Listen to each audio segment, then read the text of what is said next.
আসসালামু আলাইকুম এভরিওয়ান।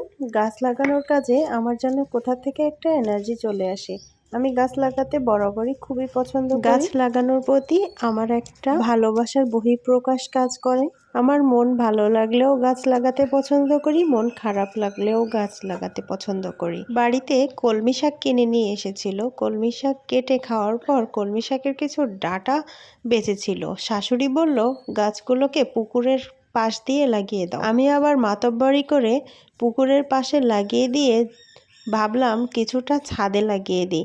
আমার টবগুলোতে এই কলমি শাক হয়ে থাকলে বেশ সুন্দর দেখাবে। আমার একটা বারের জন্যও মনে হয়নি যে ছাদে আমার যে টবে কলমি শাকগুলো লাগাচ্ছি এগুলা খেতে হবে বা এগুলো রান্না করতে হবে।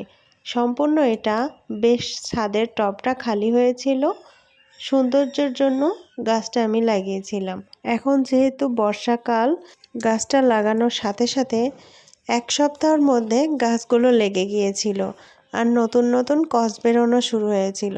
দেখতে এত বেশি সুন্দর লাগতেছিল, একদম কচি কচি ডাল বের হয়ে ভরে গিয়েছিল।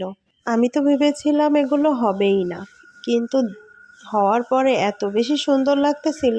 আমি তো এগুলো হাত দিয়ে কেটে কেটে নিয়ে এগুলো দিয়ে আমি পাকোড়া বানিয়েছিলাম সন্ধ্যার নাস্তার জন্য। পাকোড়াটাও কিন্তু অনেক বেশি মজা হয়েছিল, যেহেতু এটাতে কোনো সার বা কীটনাশক জাতীয় কোনো কিছু ইউজ করা না, একদমই প্রাকৃতিকভাবে জন্ম নিয়েছে।